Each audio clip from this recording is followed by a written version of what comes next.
Bien,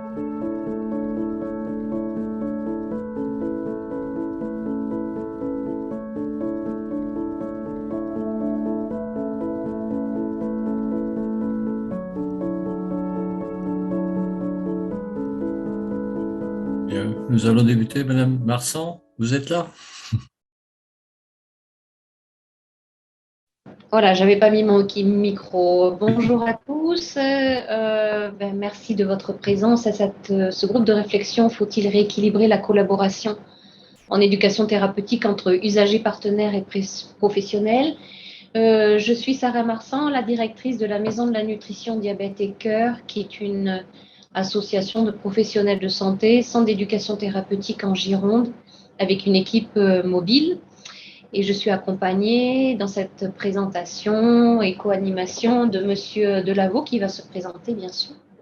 Oui, je suis le docteur Jean-Michel Delavaux, je suis médecin responsable de l'UTEP au CHU de Limoges, aussi responsable pédagogique à la faculté de médecine et pharmacie. Et dans notre CHU, on a 44 programmes. Voilà, pour vous situer notre CHU. Avant de commencer, on va peut-être faire un tour de table très rapide, savoir qui est avec nous, nom, prénom, et puis surtout la structure également. Monsieur Sansège, je vous laisse la parole. J'ouvre mon micro, bonjour à tous. Donc, je suis Alain Sanchez, je suis le président de l'UTEP de Saintonge. Je suis également trésorier de l'ETNA Nouvelle-Aquitaine et je suis aussi un patient pur et dur.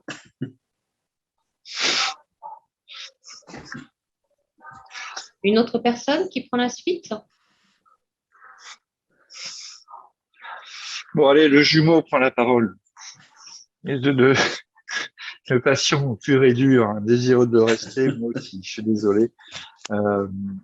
C'est la même chose.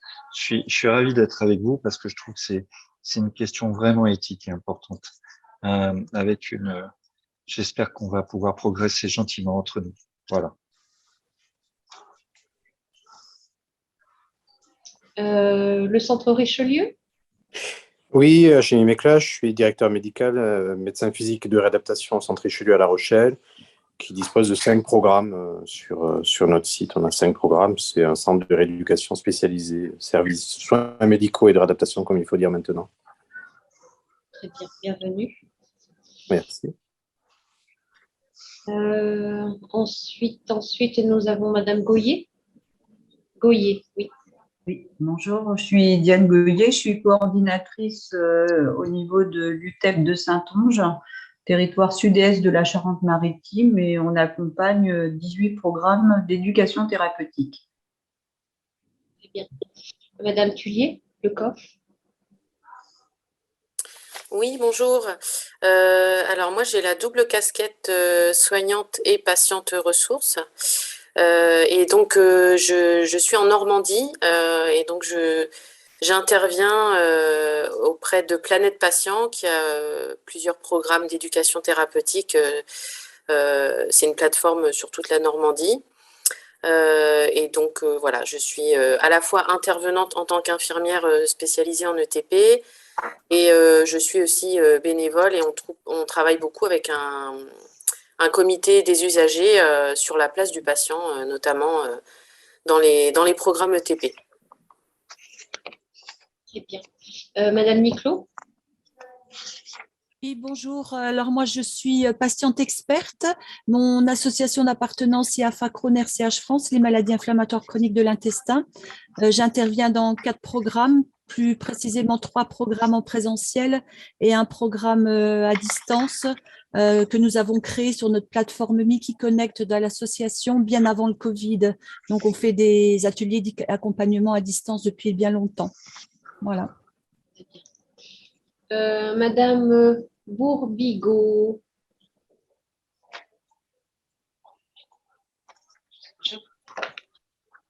Bonjour. Non. Yolwen.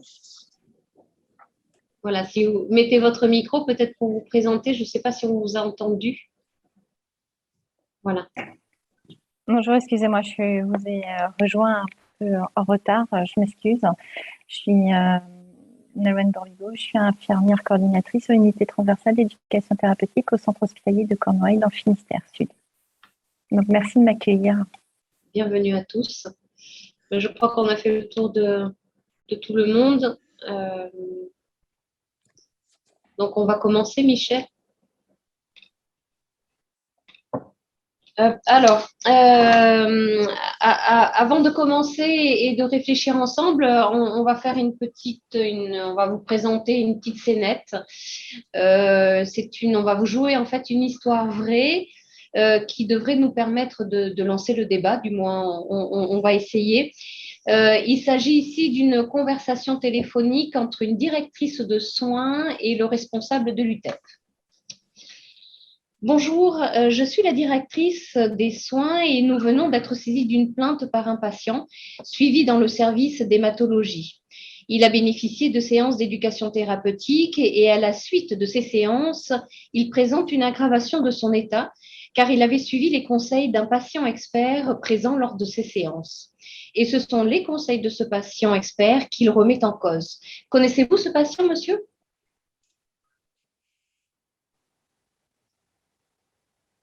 Excusez-moi, j'avais oublié de mettre mon micro. Non, je vais me renseigner auprès du service, hein, parce que normalement, à l'UTEP, on les connaît tous, mais non, là, je ne le connais pas. Très bien, vous me rappelez alors ? D'accord, je fais le point et je vous rappelle. Merci. Donc, voilà, je vous rappelle, suite à votre demande, j'ai pris connaissance des circonstances de l'intervention de ce monsieur qui a été incriminé, monsieur L. Le responsable de service m'a indiqué ne pas le connaître et s'est renseigné auprès du cadre de santé. Le cadre de santé était au courant du souhait d'une infirmière d'associer un patient pour animer les séances de TP. Il ne savait pas qu'il était intervenu et s'est renseigné du coup auprès de cette infirmière. Selon les propos d'infirmière, elle souhaitait tester l'apport de ce patient, monsieur L, lors de 2 séances. Selon elle, tout s'est bien passé. Les autres patients étaient contents, l'infirmière aussi, et donc elle ne comprend pas ce qui a pu se passer car tous les messages ont bien été étayés, travaillés dans le groupe, ils étaient d'ailleurs 5. Selon l'infirmière, monsieur L est un patient qu'il suit, qui est très motivé pour accompagner les autres patients, il est très calme, attentif, il connaît bien sa maladie. Voilà. Donc je suis vraiment étonné.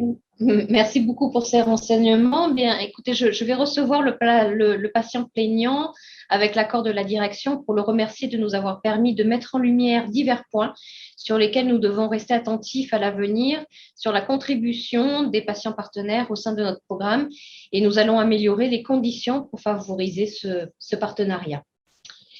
Alors, à la suite de ce petit exemple, de cette histoire, on aimerait voir avec vous et discuter ensemble de ce que peut nous dire cet exemple et quelle interrogation génère-t-elle.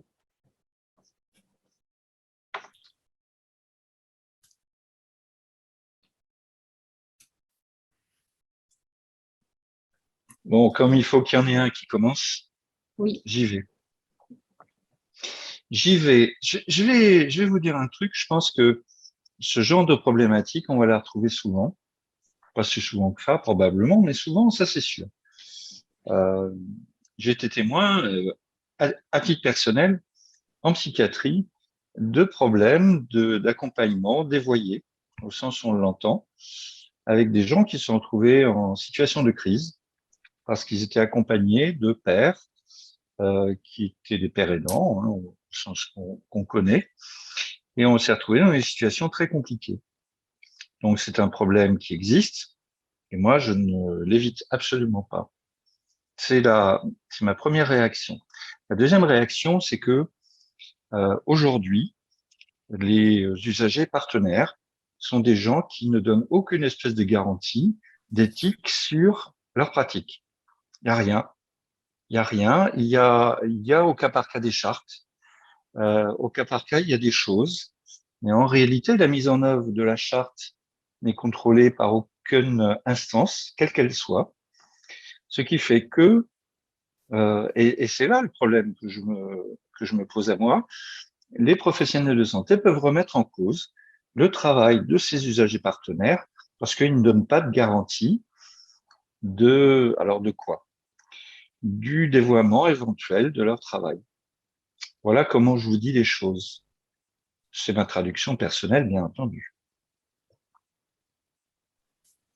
Alors, dans le groupe précédent, plusieurs participants ont parlé de cadre, de contrat, pour bien justement définir le rôle de chacun et ce qui permettrait d'éviter peut-être ce genre de problème.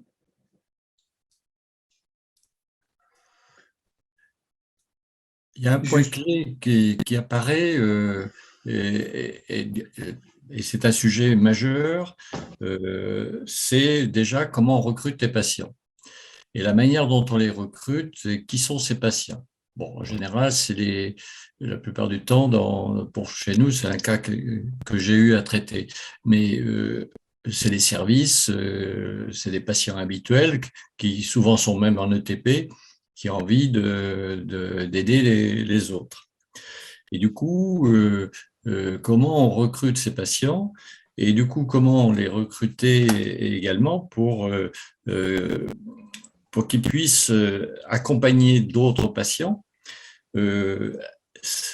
Est-ce qu'ils ont pu structurer leur savoir issu de leur vécu, sachant que quand même un patient, il apporte quand même des compétences tout à fait inédites par rapport à celles des soignants. Hein, c'est vraiment nouveau, c'est vraiment une expérience. Voilà.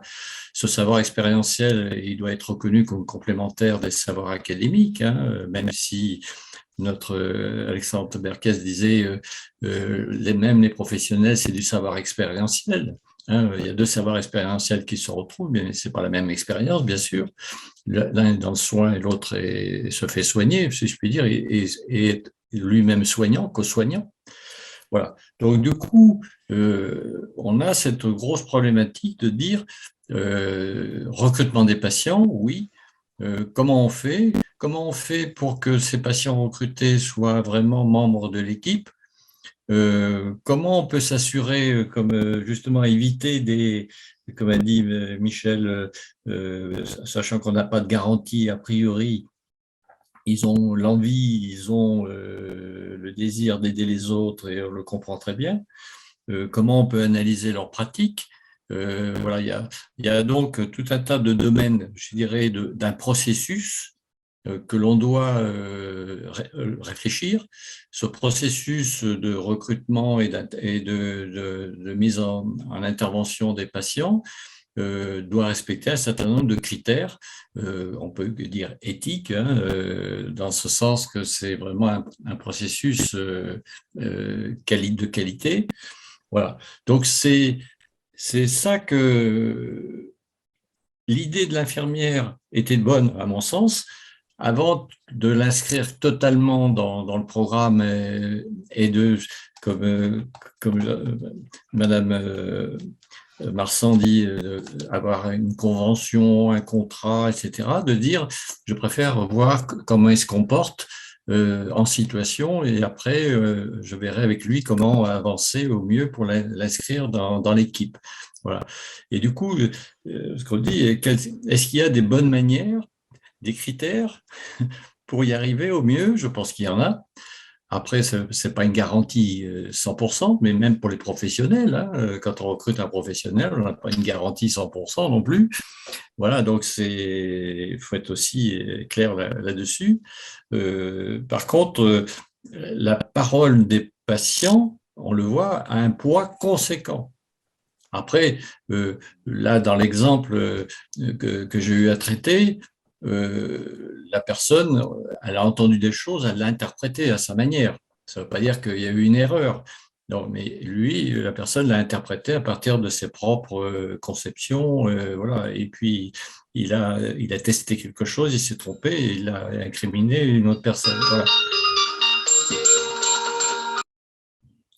Donc, c'est ça que vous amenez à dire, mais du coup, quelle expérience vous avez dans ce recrutement de patients? En plus, on a, nous, une ARS qui nous dit qu'il faut qu'il y ait un patient par programme d'ici 2028. Du coup, comment on fait pour les recruter, ces patients, par programme?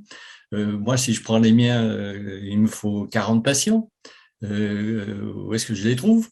Comment on fait? Comment on organise ceci? Voilà. Et après, de dire comment on met en place dans le choix d'intervention. Est-ce qu'on fait des formations complémentaires aux 40 heures? Comment on organise pour qu'ils soient membres de l'équipe, etc. Et du coup, on aimerait savoir votre point de vue, votre expérience sur le sujet au travers de ces difficultés, sachant que à partir de ça, moi, j'ai enclenché tout un processus qualité. Je ne pouvais pas laisser les choses comme ça. Donc, d'ailleurs, l'hôpital m'a dit, bah, on ne peut pas rester comme ça. Il faut nous proposiez quelque chose voilà, qui rentre, comme on a dit, que ce soit dans les clous. Voilà. Et le fait qu'il y a plein de réflexions à mener. Du coup, voilà. Donc, est-ce que vous avez une réflexion, une expérience à propos de recrutement des patients et le moment, comment vous faites pour les faire intervenir dans les programmes de TP, comment vous assurez, entre guillemets, de la qualité voilà, de ces échanges, comment on peut hybrider, moi j'aime bien le terme d'hybrider, les expériences des patients qui sont éduqués, des patients qui sont là et des soignants. Voilà, il y a une hybridation qui est en train de se faire et du coup, comment on s'assure qu'il y a une bonne hybridation? On vous écoute. En Saintonge, est-ce que vous avez déplacé? Oui, allez-y. Oui, Madame Niclose qui apparemment souhaite parler. Oui, j'aurais voulu revenir déjà sur la petite scénette. Oui. Je pense que le patient expert, il intervient jamais dans un atelier tout seul. Il est toujours en binôme avec un professionnel de santé. Donc, il y a toujours moyen d'auto-valider ce qui est dit dans le cadre de l'atelier par le professionnel de santé. Enfin, voilà, il n'est pas tout seul. D'autre part, le patient expert, quand il est inséré dans un programme de TP, il a à minima 40 heures de formation. Alors, c'est pas une formation certifiante, certes, mais c'est quand même une formation qui a été validée, qui lui reconnaît quelques compétences. Et après, il peut poursuivre ses formations s'il veut faire un DU, faire plus. Hein, voilà. D'autre part, nous, à l'UTEP du CHRU de Nancy, on recrute des patients qui sont issus d'associations de patients. Et c'est quand même un gage de qualité et ça donne une légitimité au travail du patient expert d'être issu d'une association qui a eu un cadre éthique, une déontologie, une association éventuellement agréée santé, reconnue d'utilité publique, avec des articles scientifiques validés par un comité scientifique. Enfin, c'est un gage de sérieux et ça donne vraiment un cadre au travail et une légitimité. Et le patient expert n'est pas un électron libre qui intervient dans un programme de TP posé comme un cheveu sur la soupe et qui dit n'importe quoi. Voilà. Alors, c'est une personne du groupe précédent, ce n'était pas vous, Monsieur Delaveau, qui avait dit qu'un certain nombre de patients experts ne sont pas issus justement d'associations. Oui, nous, ce qu'on voit, bon, on a un tissu associatif, je dirais qu'on retrouve un peu partout avec peu de membres par association, et puis des gens des fois un peu âgés, bon, qui n'ont pas toujours envie de s'impliquer dans des programmes. À l'inverse, la majorité des patients qu'on recrute, ce sont des patients tout venants et suivis par les soignants. Et avec qui ils ont créé de bonnes relations, un bon lien, voilà. Et du coup, il y a un climat de confiance qui s'est fait entre eux et qui amène vers cette démarche. Eh bien, on se rend compte que un certain nombre de patients qui sont issus comme ça là, spontanément, beaucoup s'engagent après dans des associations ou créent eux-mêmes des associations. Donc là, j'ai une personne qui veut développer une association sur les stomisés, comme hiérien, en néphrologie. Voilà. Donc, on voit qu'on a les deux côtés. Alors, c'est vrai que les gens qui viennent d'associations, c'est la minorité pour nous aujourd'hui. Faut être clair. Après, moi, on a une association, un regroupement d'associations qui s'appelle la Marguerite à Limoges, où il y a 18 associations. Et c'est vrai que quand je participe à leurs réunions et tout, quand on se dit les personnes qui veulent intervenir au CHU, elles ne sont pas nombreuses, hein. Il y en a 2 dans toutes les 18 associations. Et c'est vrai que ce n'est pas aussi évident que ça, hein, que les gens disent j'ai envie. Par contre, ils aiment bien développer leur propre, ce qui est normal, leurs propres activités, et c'est ce qui prime pour les associations. Voilà.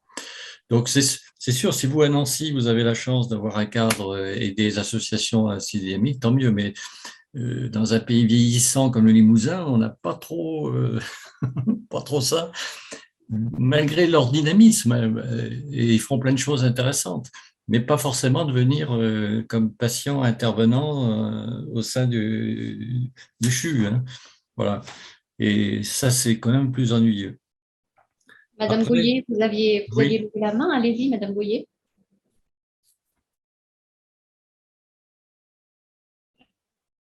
Mettez votre micro, Madame Goyer. Là, c'est bon?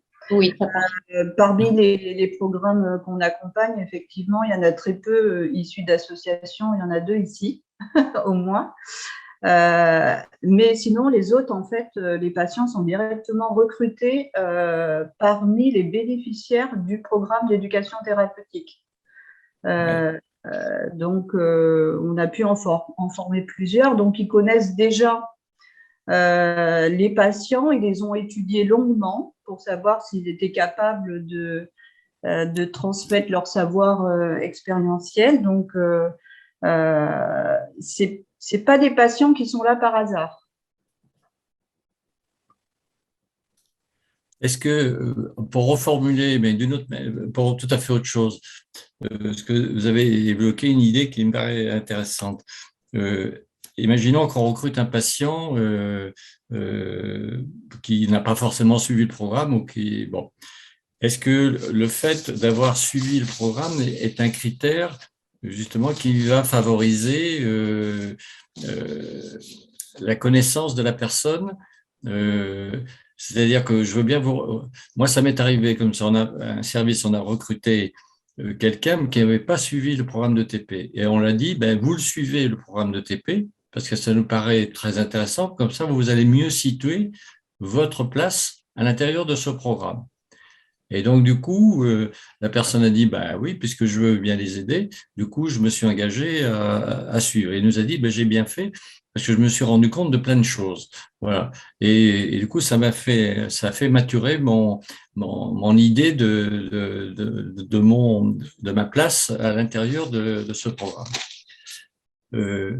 Donc, ça paraît peut-être un critère de qualité aussi dans le processus qu'ils aient suivi au moins une fois le programme. Et puis, tout à l'heure, vous avez dit un patient intervient toujours en binôme avec un professionnel. Nous, on a quelques programmes, on a des patients qui interviennent seuls. Par exemple, en rhumatologie, gérer la fatigue, et puis des fois les liens sociaux, c'est l'expérience sociale, voilà, parce qu'on n'a pas toujours des assistantes sociales disponibles, et parle de leur association, parle voilà, parce que là c'est une patiente qui est en rhumato qui s'occupe de son association, et du coup elle gère seule son domaine-là, parce que la fatigue, c'est quelqu'un qui le vit énormément, durement, et elle fait exprimer, c'est pas quelque chose qui est habituel. Voilà. Donc, c'est vrai que c'est des fois en binôme et parfois des fois seul. Donc, ça veut dire qu'on leur fait confiance, là. Voilà, tout à fait confiance.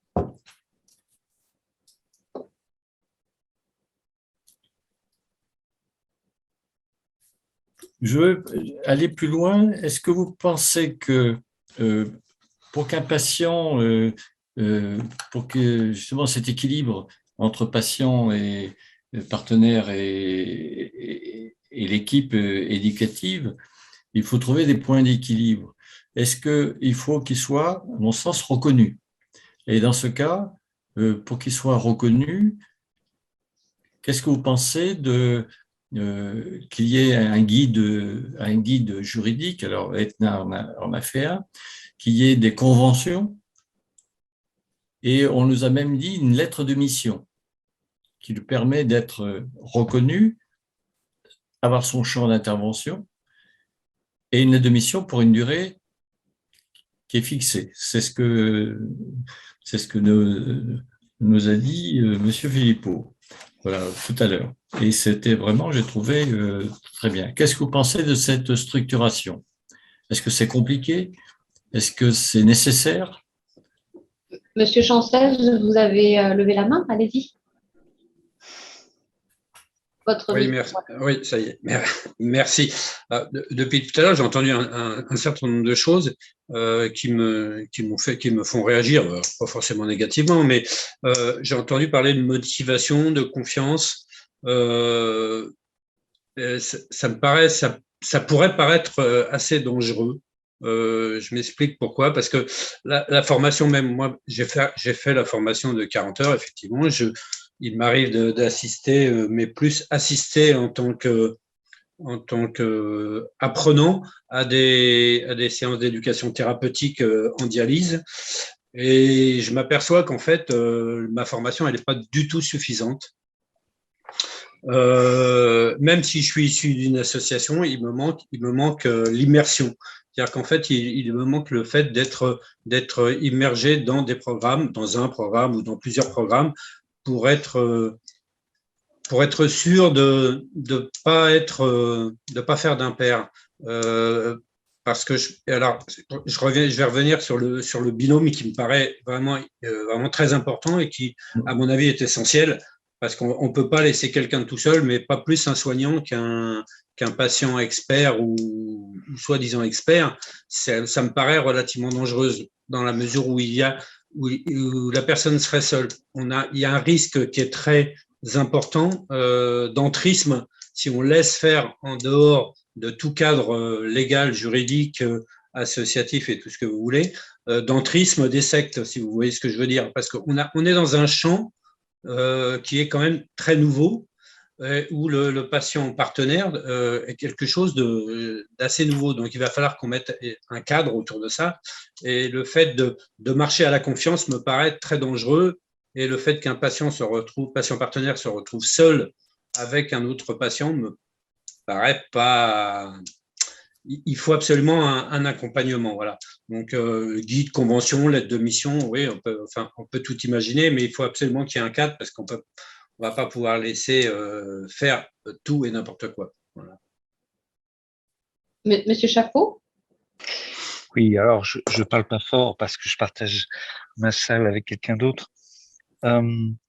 Écoutez, en peu de mots, d'abord je réponds évidemment positivement à ce que dit Monsieur Delaveau parce qu'il faut il faut un cadre juridique. Il est essentiel de structurer la chose et pas simplement au plan juridique, mais au plan éthique. Ça, c'est clair. Ça, c'est la première chose. La deuxième chose, c'est la relation avec une association.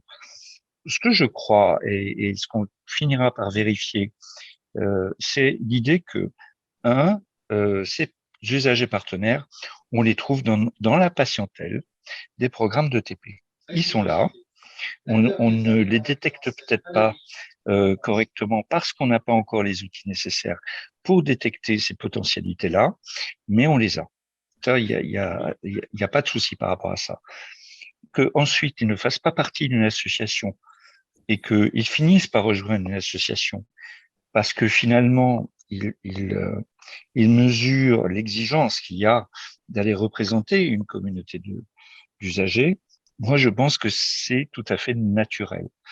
Ce qui me pose problème, vraiment, c'est voir des gens qui ne représentent qu'eux-mêmes, voir des gens qui représentent, que disait Alain Souchès tout à l'heure, des sectes, ou des gens qui ont des intérêts pas terribles. Et là encore, on se retrouve à nouveau avec un problème à la fois juridique et éthique. Ceci dit, ce que je crois, et c'est la troisième remarque que je veux faire, c'est que à titre personnel, ça fait 7 ans maintenant. C'est l'âge de déraison pour moi que je collabore avec les programmes de TP. Je peux vous dire un truc, c'est que je raconte souvent que j'ai commencé à être un quart de fesse sur un strapontin et aujourd'hui, on commence à m'accorder l'idée que je pourrais bien occuper un fauteuil. C'est affaire d'apprentissage. C'est comme dans tous les métiers.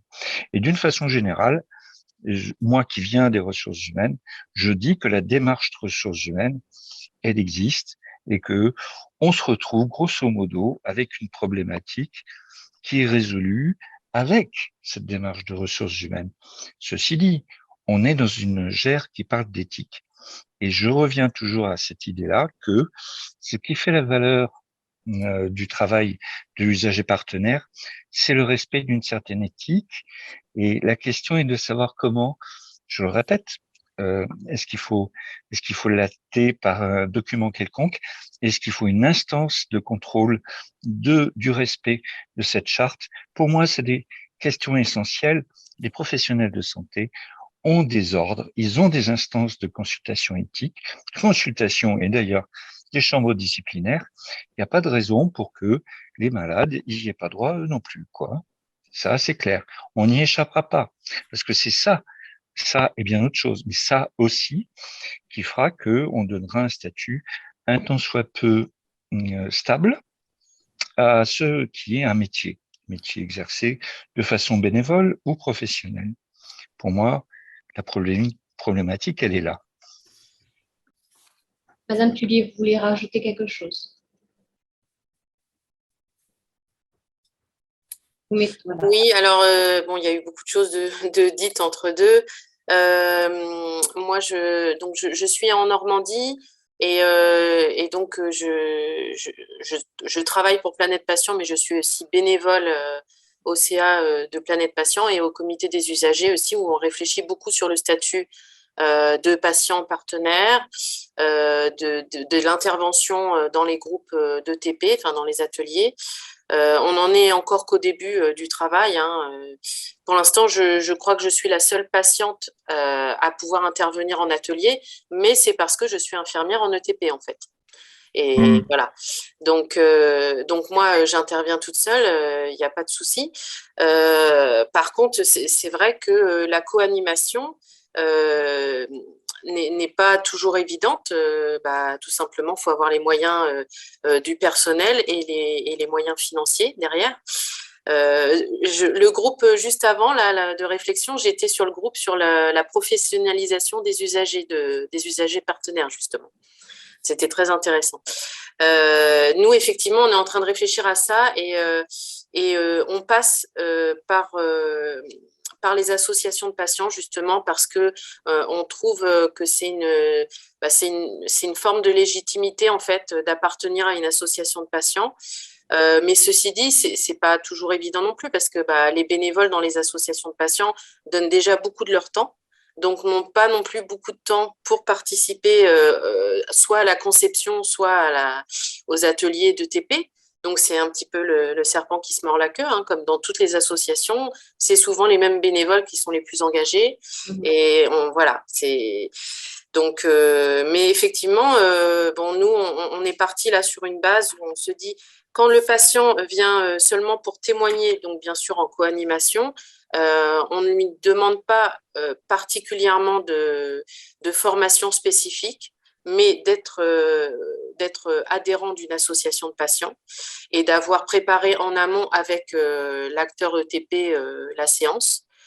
Ensuite, pour intervenir en tant que co-animateur, vraiment, là, on demande les 40 heures ETP.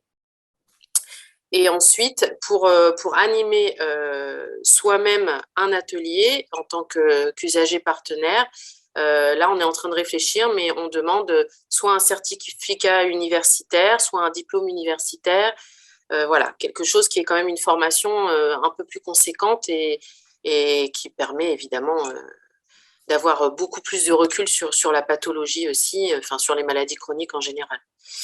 Voilà, on est parti là-dessus, mais c'est pas encore formalisé. On est encore en groupe de travail là-dessus. Voilà.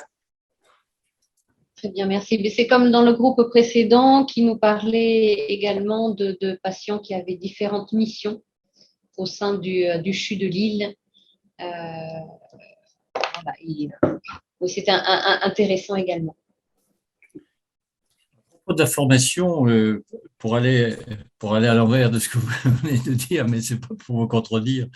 On a des patients qui sont volontaires pour intervenir, pour faire leur récit d'expérience. Hein. Oui.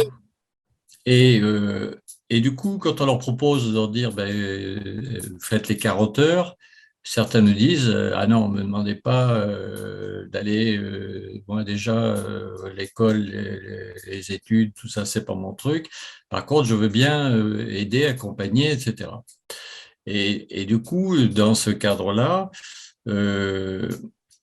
au risque de les perdre, nous leur proposons un accompagnement, je dirais, formatif, entre guillemets, avec des demi-journées. S'ils veulent bien, on va parler de communication, on va parler de relations, on va parler de pédagogie, etc. Et voilà, donc ce qui permet d'avoir une souplesse. Bien sûr, c'est pas 40 heures, c'est pas labellisé au sens ARS, voilà, mais ça nous permet aussi d'avoir quelques patients qui restent et qui sont intéressés. Pour vous donner une expérience qu'on a menée à Limoges, pour favoriser le recrutement des patients, parce que la ARS, que j'ai dit, nous veut qu'on ait un patient par programme. Je ne sais pas trop comment prendre ce sujet. Bon, il y a des services qui sont intéressés, comme des personnes. Et du coup, on va salarier, on a salarié, ça y est, c'est fait, une patiente à l'UTEP, c'est-à-dire en transversalité. À l'UTEP, elle a accepté 2 demi-journées parce qu'elle peut pas, physiquement, elle se sent pas capable de plus, dans un but d'aider au recrutement des patients, de les rencontrer, de voir avec eux quel niveau d'intervention, et programmer avec eux les formations qu'ils souhaiteraient, signer une convention, leur donner un guide de bonne pratique, la charte éthique, de réfléchir avec eux sur tous les domaines de la charte éthique, et d'organiser après des échanges de retours d'expérience avec l'ensemble des intervenants, c'est-à-dire tous. On en a 14 pour le moment, bon, on espère en avoir beaucoup plus, mais avec psychologue, notre patiente qu'on a appelée leader, hein, pour l'appellation de modèle de Montréal, et puis moi en tant que pédagogue qui suis à côté. Voilà. Donc, on a essayé de trouver un moyen, mais aussi pour le recrutement, mais aussi d'avoir tout cet accompagnement pour pérenniser ce dispositif et reconnaître. Voilà. Je dirais même que lors de la première réunion d'échange de pratiques qu'on a fait, le président de la CME du CHU est venu. Il a tenu à les rencontrer, à leur dire combien il était satisfait de leur travail, etc. Donc, il y avait une vraie reconnaissance et on était ravis de cette démarche. Et il nous a dit, la prochaine réunion, je viendrai au moins une fois par an les rencontrer parce que c'est vraiment un domaine intéressant. Et puis, un autre sujet qu'on essaie de développer. Alors, c'est pas pour mettre en cause le terme d'usager, partenaire ETP. On a, nous, les patients partenaires, enfin, on les appelle comme ça, les patients intervenants dans les programmes. Et puis, on a un comité des usagers qui est à l'hôpital. Donc, et le but, dans le cadre de la démocratie sanitaire, c'est comment mieux faire travailler le comité des usagers avec ce comité, un comité d'échange d'expériences de patients intervenants. Voilà. Donc, essayer alors, c'est un processus, à la fois, je dirais qu'on y met tous les éléments d'une démarche éthique, d'organisation, d'un processus, qualité, entre guillemets aussi. Voilà. Donc, c'est pour vous donner un petit exemple de ce que l'organisation qu'on a réfléchi. Et on a réfléchi avec 3 patients experts qui sont très utilisés, d'ailleurs ces 3 dames, pour la formation universitaire aussi. Voilà, des patientes géniales qui ont toutes fait le DU. de TP. Voilà, 3 patientes se sont professionnalisées et il y en a une qui est sur un master en cours. Voilà, donc on voit bien cet élan de patients. Donc on voit bien qu'il y a des typologies de patients aussi, ceux qui veulent leur récit, témoigner, ceux qui veulent être formateurs, éducateurs et ceux qui veulent se professionnaliser. Alors je ne sais pas ce qui a été dit sur la professionnalisation, mais et du coup, pourquoi pas jusqu'au doctorat chez Madame Tourette-Turgis à Paris, quoi, à l'université des patients. Il y en a une à Bordeaux, d'ailleurs, qui est en train de qui s'est créée, l'université des patients. Voilà. Donc voilà une expérience. Qu'est-ce que ça vous fait penser cette expérience? Moi, j'ai juste une question, Monsieur Delaveau, sur la fiche de poste de votre salariée patiente. C'est quoi le titre de son poste? Alors, son poste en RH, elle est animatrice. D'accord. Elle est payée parce qu'on a regardé le niveau quel niveau on pouvait l'embaucher, parce elle s'occupait de RH à la mairie de Limoges, et du coup, elle n'avait pas de qualification en santé publique ou quoi que ce soit, quoi. Et du coup, le choix avec RH, on a mis animatrice de niveau, je me souviens plus quel niveau, je crois que c'est niveau 2. Voilà, c'est comme ça qu'on l'a embauchée. D'accord. On a publié le poste, voilà. Donc, il y a eu la démarche RH classique, entretien, et voilà. Donc, c'est. Non. Donc, en fait, le métier de patient expert ou patient partenaire, ça n'existe pas encore. Si, il y a certains. Si, nous, au centre Henri Baclès à Caen, il y a eu un poste qui est sorti là, et je pense qu'ils n'ont pas encore choisi leur candidat. C'était un poste de patient partenaire. C'était ce qui avait marqué dans la Ouais. fiche de poste. Très bien. Très bien. Le centre Richelieu qui voudrait souhaiter. Oui, merci. Oui, je suis très intéressé parce que nous, on n'est pas aussi avancé que vous dans les patients leaders, partenaires. Par contre, j'ai un questionnement, c'est qu'on veut du savoir expérientiel, on veut horizontaliser la relation et maintenant, on voudrait que le patient expert soit docteur en expertise patient. Et du coup, ça me semble juste transposer ce que nous faisons déjà sur des patients qui seraient aussi compétents que nous et qui ne seraient pas nous. Moi, je m'y perds un petit peu dans la démarche, et y compris sur le plan éthique, où ce que je voudrais, c'est plutôt un patient qui fasse part de sa façon d'aborder sa pathologie et des recettes de tous les jours qu'il a appliquées, de la façon dont il a géré la relation avec ses soignants, mais pas forcément qu'il fasse mon boulot en lui donnant la revue de la littérature récente qu'il a vue au Congrès international à New York. Hein. Donc, j'avoue que je comprends un peu mieux pourquoi il n'y en a pas autant qu'il le faudrait dans les programmes, et en particulier dans des structures à notre niveau, c'est-à-dire qui ne sont pas un CHU, nous n'avons pas les moyens de rémunérer un patient à temps plein pour participer à nos programmes. Donc, je voudrais peut-être situer sur le questionnement éthique de est-ce qu'il faut être aussi exigeant ou est-ce qu'il faut un patient expert, témoin, partenaire, mais qu'on peut accompagner et auprès de qui on peut continuer à travailler. Nous, on fait par exemple des formations à l'accueil en labo de simulation. On a un labo de simulation sur le centre et on fait participer les patients à cette formation. Et c'est eux qui nous forment un petit peu à l'accueil en nous disant, mais voilà, vous avez accueilli de telle façon, ça aurait été mieux peut-être de donner telle ou telle information et de telle façon pour que je puisse être un peu mieux accueilli et avoir une expérience patient de meilleure qualité. On va sur des concepts plus d'expérience patient parce que le patient, s'il est stressé, il sera un peu moins à l'écoute. Il a quelqu'un qui le regarde un petit peu d'eux en lui disant il faut faire comme ceci, on en revient à l'attitude normalisante, et que ce soit un autre patient ou que ce soit un soignant, ça revient à peu près au même. Donc, c'était un peu les questionnements que j'avais moi sur le plan éthique, de professionnaliser le patient expert, témoin, partenaire, leader, hein, puisqu'il y a vraiment beaucoup d'appellations et tout le monde n'est pas d'accord sur l'appellation. Je crois qu'on partage votre point de vue, on a les mêmes points de vue, c'est-à-dire quand je dis, alors il y a des patients qui veulent s'engager vraiment, en faire un métier, carrément un métier sur l'accompagnement éducatif, bon, il y en a quelques-uns. alors c'est pour ça que vous avez des DU, des masters jusqu'au doctorat. Mais eux-mêmes le disent, ils ne sont pas là pour remplacer les soignants. Ils ne viennent qu'en complémentarité. Donc, même des patients qui ont un master, ils le disent eux-mêmes, on n'est pas là pour remplacer, on n'a pas ces compétences. Nous, notre compétence, il est sur ce qu'on a appris en formation, mais notre première compétence, c'est notre expérience et de pouvoir échanger notre expérience et du coup, d'être meilleur dans la communication parce que j'ai été formé. Ce n'est pas une acquisition de master sur je sais pas, la cardiologie ou le pied diabétique, etc.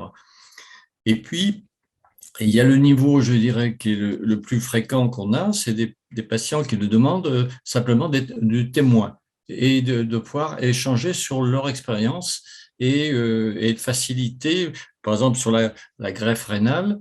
Donc, on a toujours, avant la greffe, un patient greffé qui vient témoigner de tout son parcours, ce qui a été facile, difficile, les conseils qu'il peut donner, etc. Voilà. Et donc, c'est beaucoup plus écouté que ce que va dire l'infirmière ou le pharmacologue, hein, ça, je peux vous assurer. D'ailleurs, quand j'ai assisté à cette séance, il ne regarde que le patient. Il y avait 3 professionnels, c'est comme s'ils n'existaient pas. Donc, c'était vraiment enrichissant. Et c'est un patient qui vient témoigner. Voilà, d'ailleurs, c'est un de ces patients qui avait refusé de faire les 40 heures, parce que pour lui, c'était, il ne comprenait pas pourquoi on lui demandait tout ça. Voilà. Donc, c'est vrai qu'il y a des niveaux d'intervention. Voilà. Après, je dirais, la rémunération, je dirais, du patient, j'ai bataillé pendant 3 ans pour essayer d'avoir, je vous le dis, 7 000 € dans l'année. Vous voyez vous voyez ce qu'on lui donne à la patiente. Parce qu'il faut faire attention aussi, attentif, que si on salarie un patient, qui peut être en invalidité catégorie 2, par exemple, que ça ne touche pas son invalidité, que ça ne remette pas en cause son invalidité. Du coup, nous, on a appelé la caisse primaire, on a eu des contacts avec la caisse primaire pour qu'ils nous disent qu'est-ce qu'on peut faire, jusqu'à quel niveau on peut donner une rémunération à une personne, voilà, qui était en invalidité catégorie 2. Donc, il y en a une dame pour laquelle on était intéressé qui a dit non, je ne veux pas être salarié parce que si le moindre salaire que je vais toucher va me remettre en cause. Donc, je veux rester bénévole. Vous voyez, et là, on a notre jeune là, qui a 31 ans. Elle, au contraire, ça va mettre un peu de beurre dans les épinards. Voilà. Donc mais c'est une rémunération, vous voyez, autour de 500 €, quoi, 550 €. Donc voilà, on pouvait pas dépasser ce seuil. Donc voilà. Donc il y a tout ça aussi derrière la rémunération, qui est pas si simple que ça de rémunérer un patient. C'est pas une règle très simple voilà. Donc aujourd'hui, on n'a pas de statut très clair, on n'a pas de choses, et puis les gens ont déjà des situations sociales, comme là les invalidités, sur lesquelles on doit prendre en compte. Voilà. Je ne sais pas si c'était pas une réponse, mais c'est un commentaire que je vous ai fait. Hein. Je ne sais pas si c'était par rapport à ce que nous on a enclenché. Mais par exemple, ils interviennent à l'université et Alexis Antoine nous a dit que c'était possible, mais nous, l'université ne peut pas payer des patients. Donc, ils viennent comme bénévoles pour la formation universitaire là, des jeunes médecins. Donc, voilà, il y a quand même des freins aussi. Par contre, s'ils se déplacent, s'ils ont des frais, c'est pouvoir les défrayer. Voilà, donc ça paraît quand même important. Voilà. Donc, là aussi, ça fait partie, je dirais, d'une reconnaissance et aussi un critère éthique de dire, comme on dit, tout travail mérite salaire, voilà, c'est un peu ça, mais toute intervention reconnue par une institution, par une structure, ça mérite quand même une prise en compte, même budgétaire, voilà, un minimum. Là-dessus, l'ARS n'a pas abondé de fonds. Il a abondé des fonds pour la formation, qui est très bien, mais il n'y a pas de fonds pour rémunérer, enfin, de dire sur le fonds d'intervention régionale. Ils me disent qu'il faut un patient par programme, donc ça veut dire combien il y a de programmes en Aquitaine et combien ça peut durer d'être patient.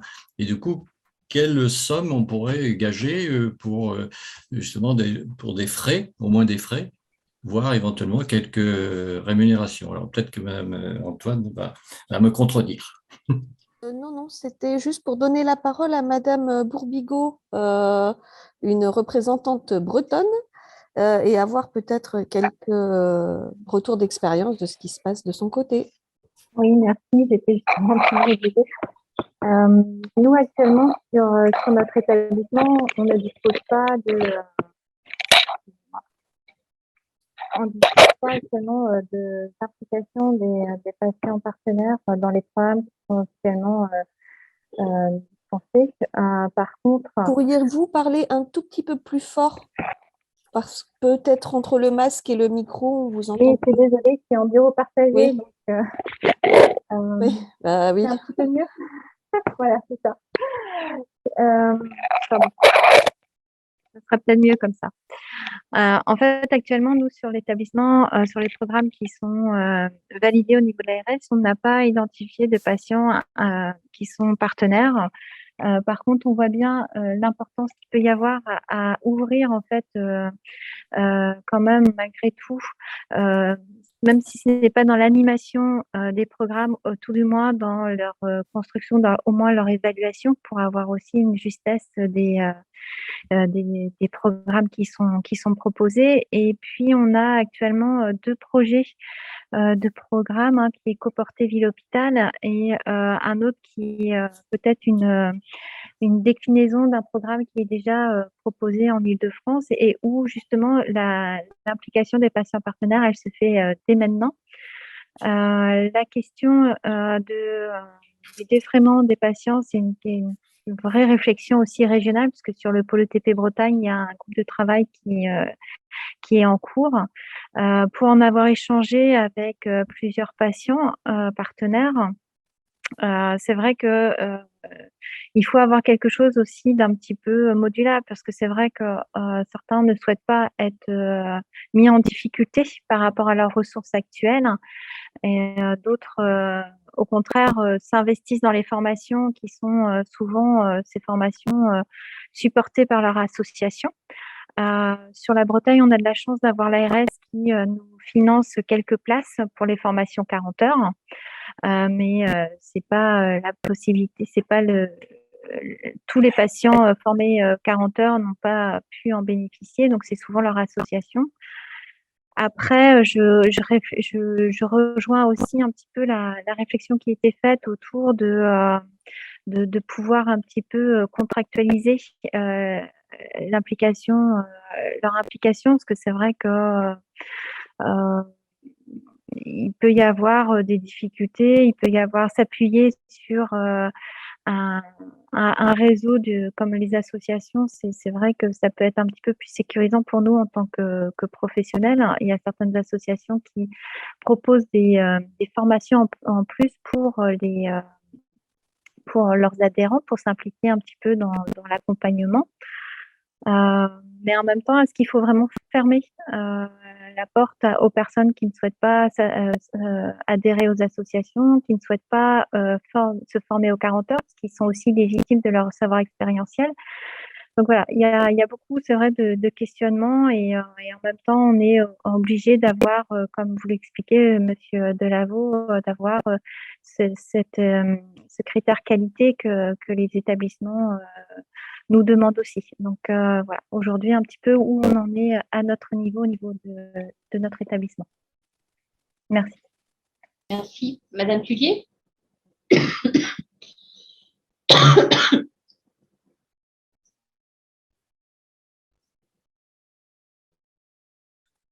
Oui, voilà. moi je voulais revenir, alors c'était le sujet de tout à l'heure. Oui, c'est ça, on parlait de rémunération éventuellement des patients. Effectivement, le fait de travailler dans un CHU, c'est ce que disait tout à l'heure, je crois, Monsieur Sanchez, c'est beaucoup plus facile d'avoir un poste de salarié au CHU que dans une association de patients. Nous, à Planète Patient, c'est une association, une plateforme normande qui est subventionnée par l'ARS à 95%, et il n'y a pas d'enveloppe spécifique pour que les patients aient une... Alors, on est indemnisé pour tout ce qui est déplacement, enfin frais de transport, hein, mais en temps, on n'est pas rémunéré en tant que patient bénévole. Et c'est prévu en fait. L'ARS a dit qu'ils octroieraient une enveloppe aux associations de patients, mais une enveloppe globale pour différents projets, et que c'était aux associations de patients de choisir si elles pouvaient rémunérer les patients intervenant dans des programmes ETP. Donc, c'est très compliqué parce que, voilà, comme je disais tout à l'heure aussi, c'est tout le temps les mêmes bénévoles qui sont engagés et qui sont sollicités.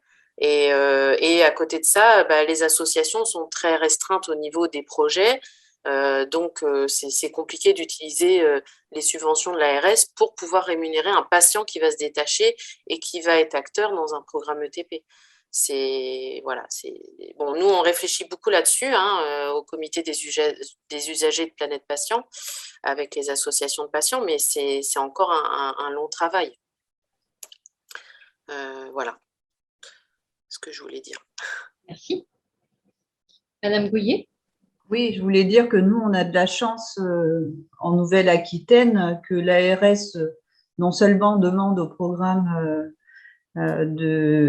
d'intégrer le plus de patients possible en ETP, mais d'un autre côté, ils mettent des subventions à disposition d'Aetna pour qu'ils les forment aussi. Donc, et je pense que les programmes n'intégreraient pas de patients, ou beaucoup moins, s'ils n'avaient pas cette bourse financière pour les former. Ça, c'est sûr.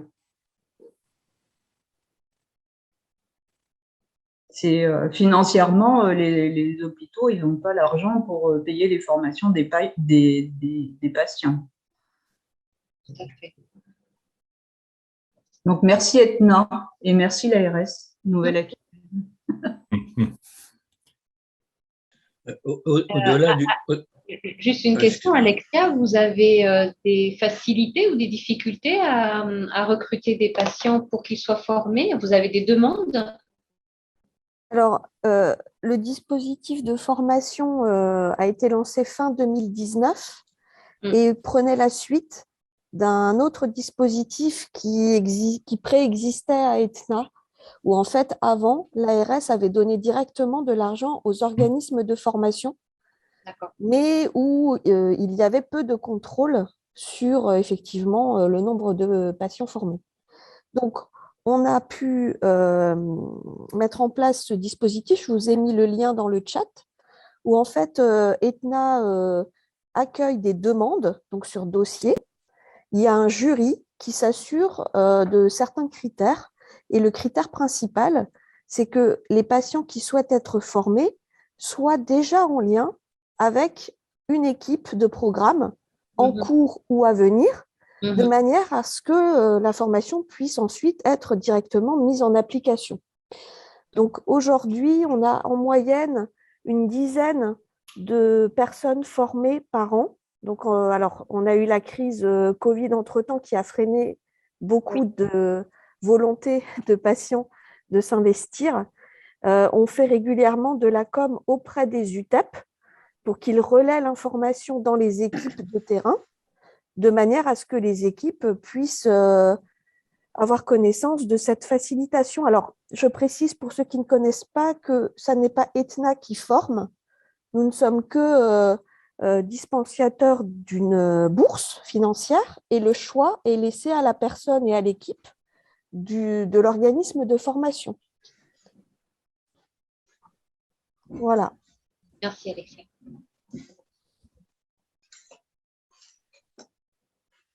Je voulais porter une petite précision à propos de la protection juridique des patients intervenants. Nous, on a mis en place, bien sûr, une convention. On a un guide juridique et une convention. Il y a deux conventions. Celle qui est passée avec des associations de patients. Donc ça, c'est une convention entre l'hôpital et l'association. Et quand des patients ne sont pas d'une association, eh bien, ils signent une convention et ils sont protégés juridiquement par l'établissement. Donc, c'est quand même une sécurité. Voilà. Ce qui permet à ces patients d'intervenir dans une toute grande sécurité. Voilà.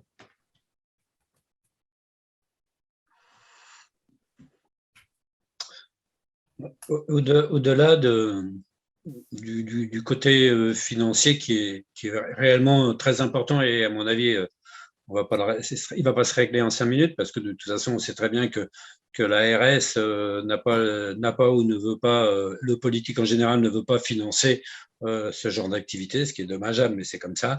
Et donc, on ne va pas résoudre le problème de la rémunération ou pas du patient partenaire. Alors, je ne donnerai pas ma position là-dessus parce qu'elle n'a pas beaucoup d'intérêt. Mais par contre, je voudrais revenir peut-être un peu au sujet qui était dans l'éthique et dans la question qui nous était posée, c'est faut-il rééquilibrer la collaboration en ETP entre usagers partenaires et professionnels?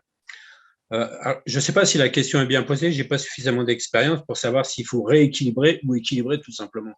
Et puis, qu'est-ce qu'on met en dehors du point de vue financier, qu'est-ce qu'on met comme collaboration et comme équilibre? Quel est le point d'équilibre qu'il peut y avoir entre un patient, même expert de sa maladie, comme moi je peux l'être en transplantation ou maladie rénale, et puis un professionnel de santé comme un néphrologue qui va intervenir dans le même programme ETP? Où se trouve le point d'équilibre entre les deux, entre le savoir, l'expérience de chacun? C'est la question que je me pose et que je vous pose. Je n'ai pas la réponse, évidemment. Moi, j'interviens là-dessus simplement pour faire remarquer que on se retrouve face à un problème de discrimination positive. Parce que parler de rééquilibrer, ça veut dire qu'il y a une différence entre les deux. Et on peut très bien le concevoir. Ça laisse supposer qu'il y a des citoyens de première classe et des citoyens de deuxième classe. La question que je me pose, si c'est en termes d'éthique, c'est conforme à ce que je retrouve en éducation thérapeutique du patient. Je vais vous donner un exemple rapide. La première fois que j'ai entendu parler de l'ETP, c'est une petite scénette sur quelqu'un qui était avec une blouse blanche et qui intervenait avec d'autres blouses blanches, ça se passe il y a quelques années, en milieu hospitalier. Et on m'expliquait que la personne était une personne malade. Donc, blouse blanche, elle aurait mis le stéthoscope, parce qu'elle avait également le discours du professionnel de santé. Le problème, il est, à mon avis, à poser comme ça. C'est-à-dire que finalement, on est à la conjonction de deux mondes, des mondes qui sont très différents. Le monde du professionnel de santé, il est construit, structuré d'une certaine manière. Le monde de l'usager, enfin du malade, du proche, de la personne en situation de handicap, c'est pas du tout la même chose. Mais ce qui fait la beauté de l'ETP, c'est la confrontation et la recherche de complémentarité entre ces deux mondes-là.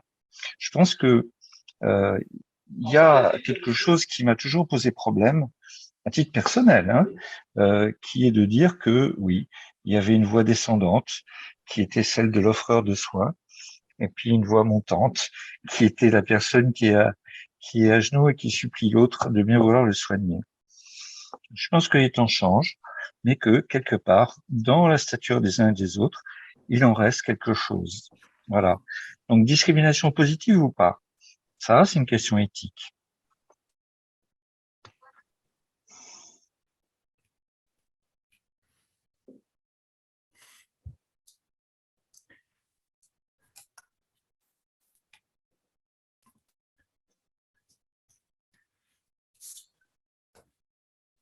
Michel, ce que vous avez exprimé, bon, c'est une reprise d'une définition de l'ETP et des objectifs de l'ETP.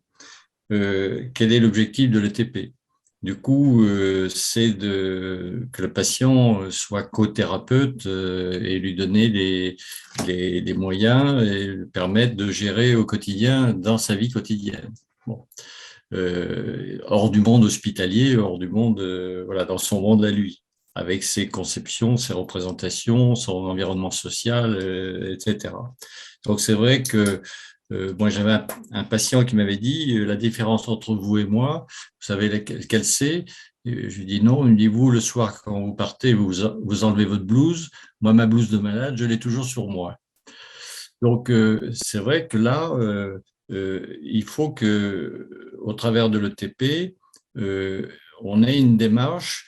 Alors moi, je l'exprime à ma manière. Bon, l'ETP, c'est les professionnels qui la proposent. C'est pas les patients. Bon, il y a des groupes de patients, des associations qui proposent l'ETP, mais c'est quelqu'un, c'est extérieur, qui le propose à quelqu'un d'autre. Et on lui demande aux patients d'être acteurs de ce projet d'éducation thérapeutique. Et du coup, on va prendre ce temps de s'accorder sur ce projet. Et du coup, le projet qu'on lui offre, ça va se terminer par son projet à lui. Et à ce moment-là, il devient auteur de son projet, d'acteur, il devient auteur de ce projet. Et du coup, c'est ce qu'on va chercher. Et là, on voit bien tous les critères éthiques en disant on lui transfère un certain nombre de compétences. On s'appuie sur ce que lui souhaite faire et veut faire, on le met en sécurité aussi, et du coup, pour qu'il soit co-thérapeute et soit autonome, j'ai entendu ce matin, car on le favorise sur l'auto, mais aussi son autodétermination et faire ses choix, ses propres choix en fonction de sa vie. Voilà. Et c'est vrai que le monde soignant, nous connaissons bien les problèmes médicaux, mais on ne connaît pas les problèmes de la vie de chacun. C'est impossible à avoir. Et même quand on discute comme ça, ils nous disent ce qu'ils ont bien envie de nous dire. Voilà. Et des fois, ils disent des choses différentes à l'infirmière, à l'aide-soignante, etc. Et c'est toujours intéressant de voir ce qu'un patient peut dire en fonction des interlocuteurs qu'il a, voilà, et des influences qu'il peut avoir derrière. Donc c'est vrai que on voit qu'il y a deux compétences d'expérience, hein, comme le disait Monsieur Darquès ce matin, deux expériences de formation expérientielle, la formation des professionnels, et puis le patient qui va apprendre un certain nombre de choses et surtout apprendre à gérer lui-même sa maladie. Ce qui n'est pas facile d'apprendre à gérer soi-même sa maladie. Moi, j'ai eu à gérer dans la région parisienne, je suis diabétologue de formation, j'avais les diabétiques, médecins diabétiques à gérer. Eh bien, je peux vous dire que c'était rock'n'roll, hein.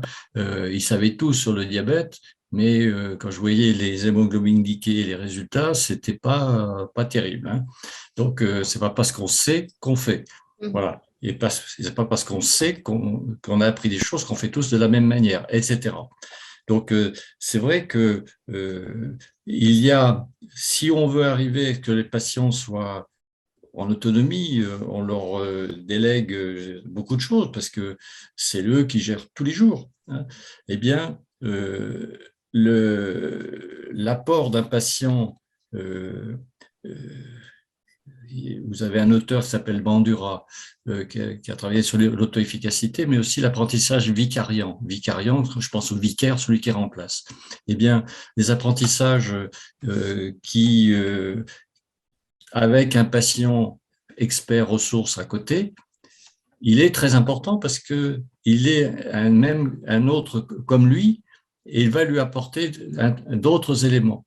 Et du coup, ça va être un modèle pour moi, pour l'autre patient, pour faire les choses. Donc, d'où l'importance. Pour ça, je vous disais dans la séance que j'avais vue l'autre jour, nous soignants, on était là, mais on n'existait même plus. C'était le patient ressources qu'on avait là qui était la vedette, entre guillemets, et c'était tant mieux, et c'était normal. Voilà. Donc, c'est vrai qu'on voit bien qu'il y a une reconnaissance des deux compétences d'expérience qui doivent s'hybrider. Voilà. Entre soignants et entre patients. Et du coup, au travers de cette collaboration, et sur laquelle il doit y avoir des critères, et un patient expert n'est pas là pour remplacer un soignant, voilà, mais vient en complémentarité.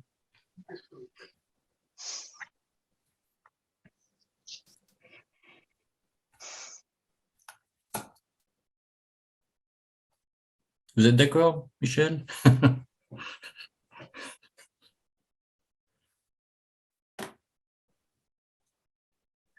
Il faudrait que je retrouve mon micro. Vous l'avez essayé, c'est bon. C'est très aimable à vous. Oui, j'avoue que j'écoute avec énormément d'attention tout ce qui se dit. Je pense que, je le sais d'ailleurs, je vous connais, Jean-Michel, vous êtes toujours dans la recherche de la complémentarité et du dialogue, et je pense que c'est la clé de l'éducation thérapeutique. Mais c'est un dialogue, d'ailleurs, j'observe, c'est un dialogue, et encore une fois, hein, je recherche toujours de l'éthique en la matière, c'est un dialogue qui est entre plusieurs partenaires. J'insiste parce que vous l'avez dit à un moment donné, c'est que les proches ont un rôle fondamental dans l'affaire. C'est quelque chose que je retiens personnellement. Et puis, d'une façon générale, bon, en fait, je galope parce que mes appareils me lâchent les uns après les autres. Donc, je vais vous dire la chose suivante. Ça me paraît extrêmement important. Ce que je crois, c'est que les rôles des usagers, ils sont très variables et ils peuvent varier en fonction de leur formation et en fonction des missions qui leur sont accordées. Un patient qui forme n'est pas un patient qui témoigne. Un patient qui co-construit un programme d'éducation thérapeutique, eh bien, il fait pas le même boulot que quelqu'un qui fait de la co-animation. C'est pas la même chose. C'est pas les mêmes profils, c'est pas les mêmes formations, c'est pas les mêmes missions. Et ma position là-dessus, elle est d'une grande simplicité. D'abord, j'aimerais bien qu'un jour, ça c'est une vieille bagarre entre Jean-Michel Delaveau et moi, on s'accorde sur des appellations communes. Ça nous facilitera la vie, je vous le dis. La deuxième chose également, c'est de vous dire que la plupart des gens qui sont partenariats dans le système de santé, ils n'auront pas volonté à gagner leur vie. C'est une minorité de gens qui vont gagner leur vie en faisant ce partenariat. Et ils ne le feront que dans la mesure où, d'abord, il y a des gens qui sont prêts à payer pour ça, et puis aussi qu'ils ont un niveau de formation tel que leur verser des sous, ça viendra assez naturel. Les gens qui ont un niveau de formation élevé, à mon avis, ils sont susceptibles, évidemment, de gagner leur vie là-dessus. Et personnellement, c'est pas un problème éthique que d'avoir des gens qui capitalisent sur leur expérience personnelle pour en faire un métier. Pas du tout. C'est pas une question d'éthique. Or, je l'ai entendu, ça. Des gens qui s'interrogeaient. Il est malade, il veut en tirer de l'argent. Ouais. C'est pas un problème pour moi. Jamais. J'arrête là. Je vous abandonne parce que l'appareil me lâche. En revanche, il faudra peut-être se poser la question de savoir qui doit effectivement payer s'il y a rémunération, si c'est le centre hospitalier ou le centre de santé, ou si c'est quelqu'un d'autre, entre autres l'ARS. Je pense à l'ARS comme ça, mais parce qu'il y a un lien de subordination qui, à mon avis, va poser problème à terme. Je suis tout à fait d'accord avec toi. Je suis tout à fait d'accord avec toi. Et je suis en train de me dire que finalement, la solution, cher Monsieur Sanchez, c'est d'aller nous retourner vers France Asso Santé pour leur demander du blé. Je sens qu'on va être accueillis avec les fourches. Pardon, veuillez m'excuser. Ouais.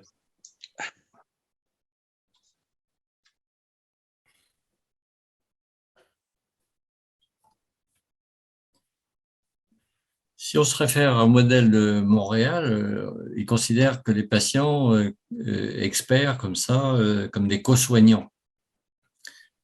Alors après, si on considère que ce sont des co-soignants, C'est-à-dire qu'ils permettent d'améliorer la qualité des soins, qu'il y ait moins de gens qui passent en réanimation, qu'il y ait moins aux urgences, pas en réanimation, aux urgences, qu'il y ait moins d'itérations de téléphone, de réhospitalisation, etc. Parce que le TP, on l'a vu que ça avait un impact quand même dans toutes les études internationales.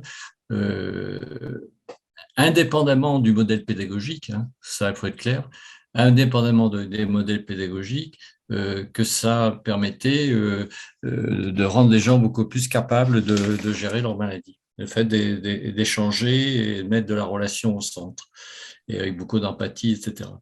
Et du coup, à partir du moment où on pourrait considérer que ce sont des co-soignants, alors évidemment, si on va vers co-soignants, on voit bien qu'il y a une formation certifiante, entre guillemets, mais bon, la formation 40 heures peut être certifiante, etc. Enfin, bon, peu importe le contenu, mais il ne faut pas aller vers les DU, les masters, etc. Même si j'ai entendu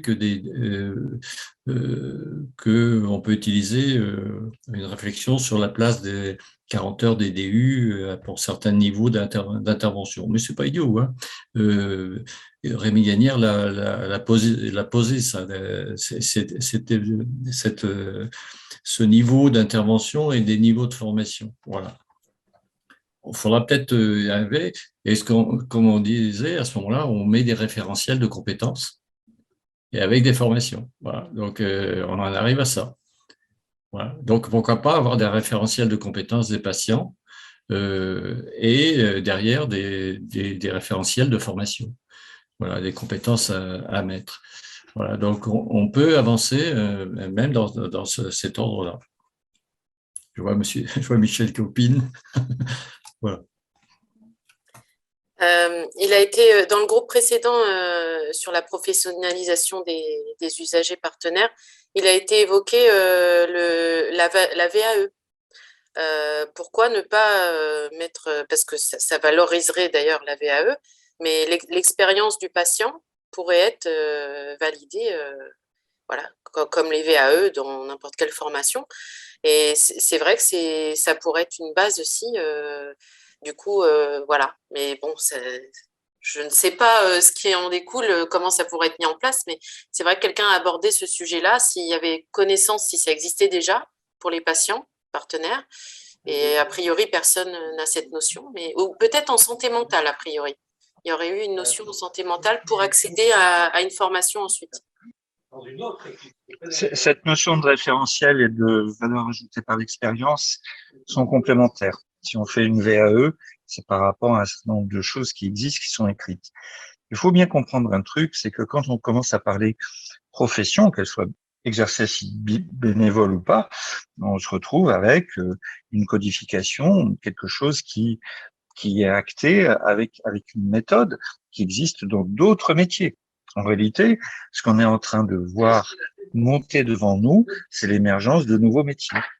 Et moi, je fais le constat que ça se fait non seulement en accompagnement, l'éducation thérapeutique, ça peut se concevoir comme un accompagnement, mais également en recherche, également en certification qualité, également en formation des professionnels. Et Jean-Michel, il le sait bien, et on le voit bien aujourd'hui, les patients sont de plus en plus appelés à intervenir dans les cursus de formation des professionnels de santé. Et c'est une excellente chose. C'est ça qui change le plus le monde d'ailleurs, hein. Mais bon, encore une fois, on est dans l'attente d'un mouvement de structuration de ces métiers-là. Mais on n'est pas loin, hein. On y arrive, hein. Et ça, c'est très très bien. Mais, je répète, on a toujours ce problème d'éthique. Tant que nous n'aurons pas quelque chose parce que on peut dire tout le mal qu'on veut des ordres et des chambres éthiques, on a des chambres qui appliquent la déontologie, etc. Et des chambres disciplinaires. Bon, tant qu'on n'a pas ça, on se retrouve avec des risques de dévoiement. La semaine dernière est sorti un article, je ne sais plus, l'INSERM, qui parlait de dévoiement. Voilà un terme éthique. Dévoiement du patient partenaire.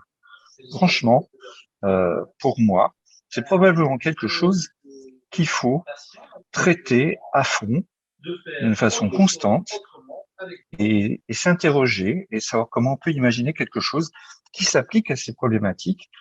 Parce que, encore une fois, on se retrouve avec de la manipulation possible, avec, enfin, tout un tas de choses pas terribles.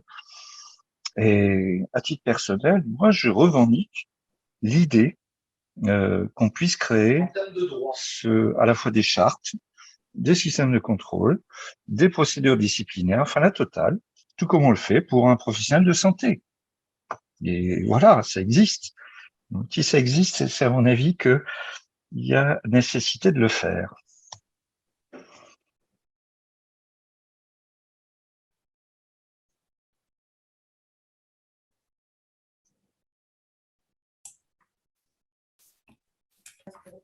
Je fais un petit point timing. Il reste 5 minutes sur l'horaire prévu. Donc, j'interpelle les animateurs si vous souhaitez arriver vers la conclusion de cet échange. Et je lancerai un petit sondage sur votre avis de cette journée, le même que vous avez déjà eu dans le premier atelier, mais ça nous permettra de faire des statistiques sur l'ensemble de la journée. Voilà.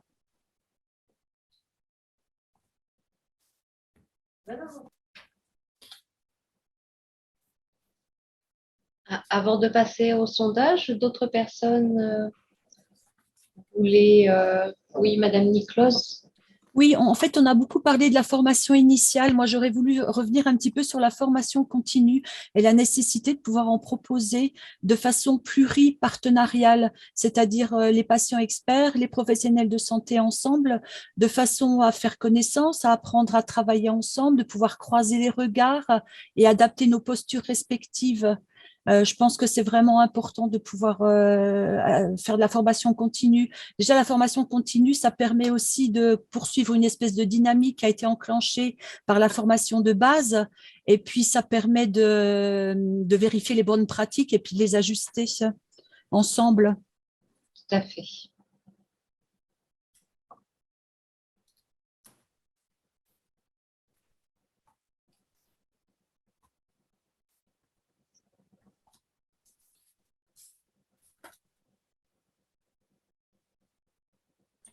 Parce qu'en fait, les ateliers de TP, c'est pas un long fleuve tranquille. Moi, j'adore parce qu'à chaque fois, c'est la surprise en fonction des participants, en fonction des animateurs. C'est l'auberge espagnole. Chacun apporte son savoir, son savoir-être, sa façon, enfin, de vivre sa maladie.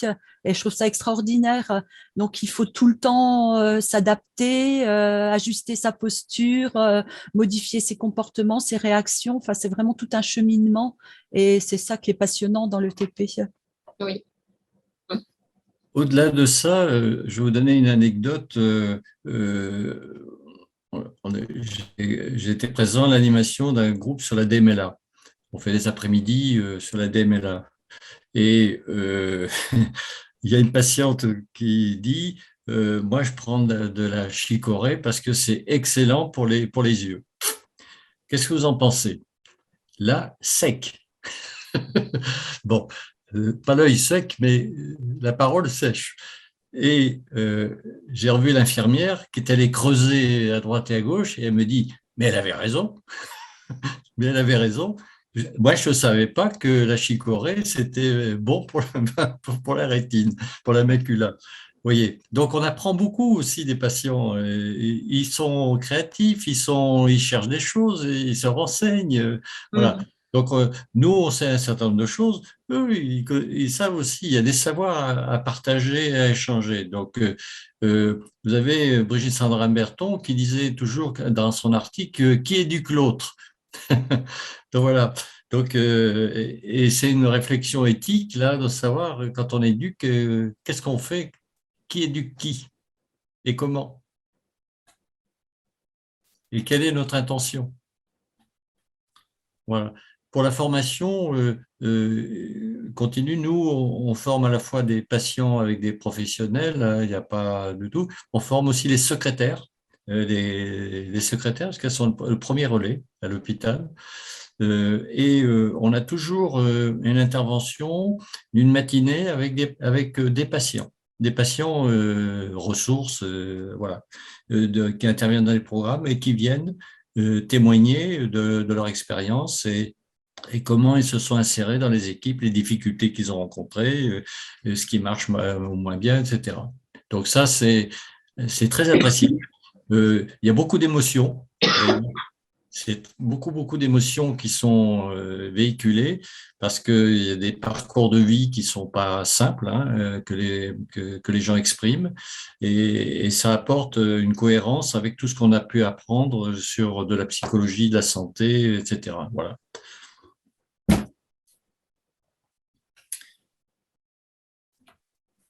Est-ce qu'il y a des remarques autres avant de terminer? Si vous aviez des commentaires ou questions, n'hésitez pas, c'est le moment. C'est le dernier moment.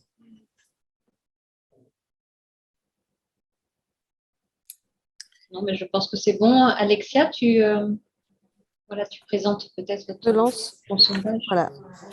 Je le laisse juste quelques instants. Vous n'êtes pas très nombreux, donc ça devrait aller assez rapidement. Ce sont les mêmes questions que précédemment. J'en profite également pour vous indiquer que une restitution de cette journée sera faite, déjà par des replays. Et puis, on verra ce qu'on peut collecter, alors déjà en termes de bibliographie et pourquoi pas de retour de ce qui a été dit dans les groupes. Voilà.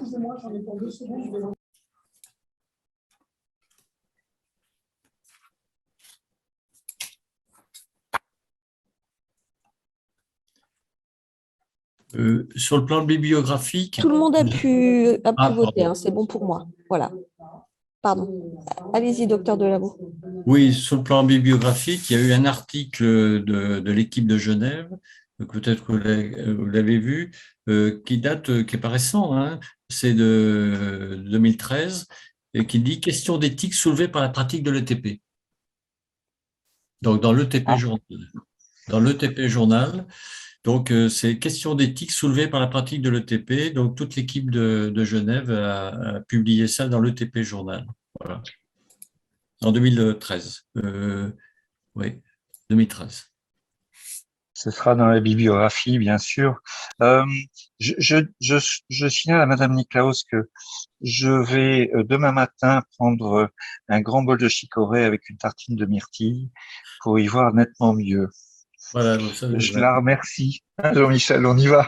À la chicorée.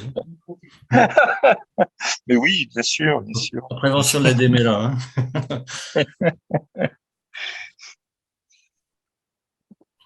Merci à tous et au plaisir de Merci pour cette réunion.